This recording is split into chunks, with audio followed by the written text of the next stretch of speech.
नमस्कार मित्रों, आप सभी का बहुत बहुत स्वागत है। राजयोगों के ऊपर हमारी चर्चा है और पृथ्वी तत्व की जो दूसरी राशि आती है वह आती है कन्या राशि, छठे भाव से संबंध रखने वाली राशि। और क्या है कि यह पूर्व जन्म के फल के कारण मिलने वाली राशि होती है। तो जो ये कन्या राशि है इसका स्वामित्व बुध देव के पास होता है। तो कन्या राशि का मई मास में कौन कौन से राजयोग फलित हो रहे हैं, इस बात को हम लोग समझने का प्रयास करेंगे।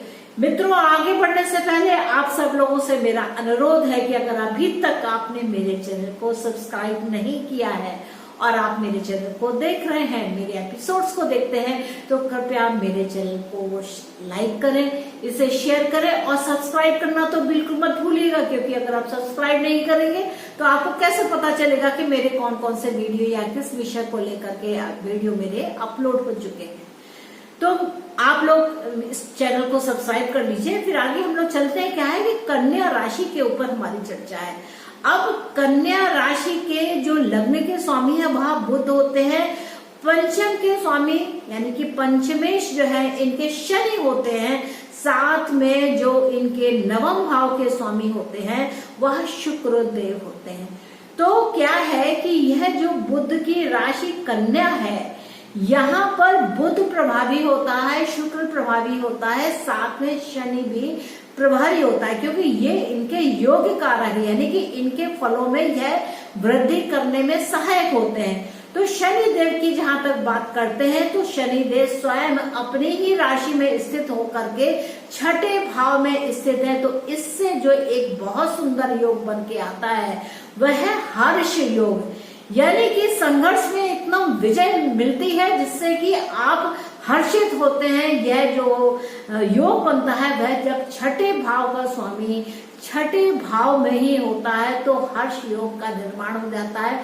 बहुत सारी खुशियों को देता है, आपको संघर्षों में आपको विजय दिलाता है और आप जीत करके निकल के आते हैं। तो यह हर्ष योग की प्रतिभा है।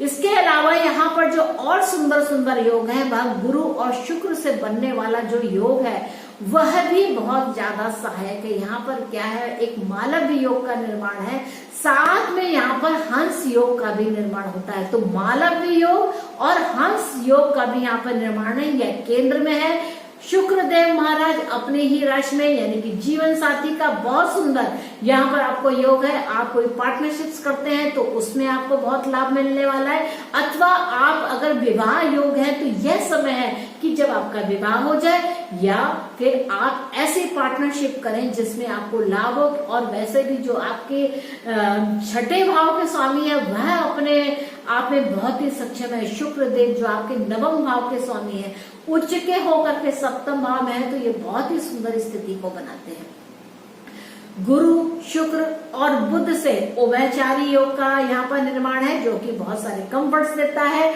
आपको किंगली पोजीशन देता है, राज सम्मान दिलाता है। इस प्रकार से यहाँ पर यह उभयचारी योग है। और उभयचारी योग जैसा पता है कि जब सूर्य से अथवा चंद्र से शुभ ग्रह, सौम्य ग्रह आगे अथवा पीछे यानी कि द्वितीय भाव अथवा द्वादश भाव में होते हैं तो यह उभयचार योग का निर्माण होता है। यानी कि क्या है, जो आपका चार है, जो आपका चलने का तरीका है या आपका जो रास्ता है वह उभय को देने वाला है, यानी कि आपका उत्थान करने वाला है। इसके अलावा यहाँ पर एक मृदंग योग है, चामर योग है। और मृदंग योग की जो विशेषता है क्या है, यह बहुत खुशहाली का समय है। देखा जाए तो ये जो समय है वह बहुत ही सुंदर है। चंद्रमा अपनी उच्च की अवस्था में है और सूर्य अपनी उच्च की अवस्था में है, गुरुदेव अपनी राशि में है, शुक्र उच्च के हैं। शनिदेव की बात की जाती है, शनिदेव भी अपनी राशि में है। और जिसके साथ यहाँ पर मंगल का साथ है, छठे भाव में मंगल है, आपको विजय दिलाने में, यानी कि दुश्मनों की फुल ऑन छुट्टी हो जाती है। तो इस प्रकार यहाँ पर कल्पद्रुम योग का भी निर्माण है। लेकिन यहाँ पर भाव बहुत उत्तम है, यानी कि यहाँ पर जो रिजल्ट्स हैं वह बहुत सुंदर आ रहे हैं। एक साधु योग का निर्माण है, साथ में देखा जाए तो साधु योग का निर्माण है, साथ में लक्ष्मी योग का भी निर्माण है। लक्ष्मी योग यानी कि सप्तम भाव केंद्र का स्वामी केंद्र का जो स्वामी है वह उसके साथ में, तो एक लक्ष्मी नारायण योग बनता है, वह बहुत सुंदर है। और शुक्र में भारती योग है, यानी कि बहुत सुंदर। इस समय आप इंटेलिजेंट है, रिलीजियस है, गुड लुकिंग है, फेमस होंगे और बहुत सारी लग्जरीज का आप यहाँ पर लाभ उठाएंगे। तो कुल मिलाकर यहाँ देखिए तो हर्ष योग होता है, हंस योग होता है, मालव योग होता है, उभयचार्य होता है, केदार योग भी यहाँ पर बनता है, क्योंकि जो समस्त ग्रह हैं वह 4 राशियों में हैं और यह बहुत ही वेल्दी एक योग है। इसमें बहुत सारी लग्जरीज होती है, आप बहुत सारा एंजॉय करते हैं।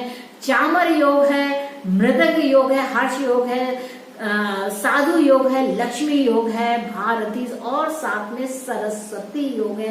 यानी कि अगर आप किसी शिक्षा के क्षेत्र से जुड़े होते हैं या आप किसी भी चीज का अभ्यास करते हैं, गायन का अथवा वादन का, तो यह जो कन्या राशि का इस समय है यह बहुत ही अच्छा लाभ देने वाला है। यहाँ पर बहुत सारे सक्सेसफुल इवेंट्स भी होने वाले हैं, हाई अचीवमेंट्स मिलने वाले हैं, क्योंकि जो पोजीशन है ग्रहों की वह अपने आप में फल देने में सक्षम है। यहाँ की स्थिति बहुत सुंदर होती है। अब यहाँ पर देखें क्या कि आपका जो षष्ठ भाव है, यानी कि जो कॉम्पिटिशन्स का भाव होता है, वहां पर बहुत ज्यादा कॉम्पिटिशन्स में आपकी विजय यहाँ पर दिखाई देती है, क्योंकि योग कारक ग्रह जो शनि है वह वहां ही बैठे हुए हैं। साथ में आपके अंदर जो मंगल देव है वह छठे भाव में। दुश्मनों का परिहार ही करके छोड़ेंगे। अगर एक भी दुश्मन आता है तो यहाँ पर उसका आप दमन करने में सक्षम होंगे। आप किन्हीं मुकदमों में अगर हैं तो यहाँ पर आपको विजय मिलती हुई दिखाई देती है। यहाँ वसीयत प्राप्त के अगर आप इच्छुक हैं या आपको कोई इंश्योरेंस से सामान मिलता, इंश्योरेंस से कोई लाभ मिलता है, तो यहाँ पर बहुत सुंदर अवसर है यहाँ पर। लेकिन आपको देखना होगा, गाड़ी वगैरह चलाते समय आप ध्यान रखें कि आप बहुत ही सावधानी के साथ चलाएं। यहाँ पर क्या है, आपके 10वें भाव के जो स्वामी है वह 9वें भाव में है, यानी कि आप कर्म का जो विकास है वह धर्म के अनुसार ही करने वाले हैं। यहाँ पर चंद्रमा और बुध की स्थिति 9वें भाव में आपको रिलीजियस बनाने का काम करती है। आपकी आस्था ईश्वर से जुड़ सकती है। आप किसी प्रकार के स्पिरिचुअल इवेंट के लिए लंबी यात्रा भी कर सकते हैं।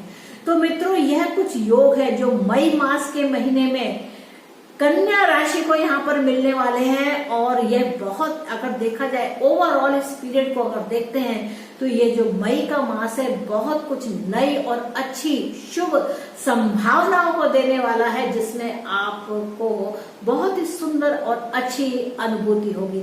तो मित्रों, आशा है कि आपको मेरे ये एपिसोड्स अच्छे लगे होंगे और आपने अगर मेरे एपिसोड को एंजॉय किया है तो कृपया मेरे चैनल को लाइक करें, इसे शेयर करें और सब्सक्राइब करें, ताकि ये जो बात है सीधी सच्ची और सही बात, इसमें कोई धोखाधड़ी नहीं है, इसमें कोई ये नहीं है, आडंबर नहीं है, जो है वह जो शास्त्र के साथ अनुसार है वह आपको बताया जा रहा है।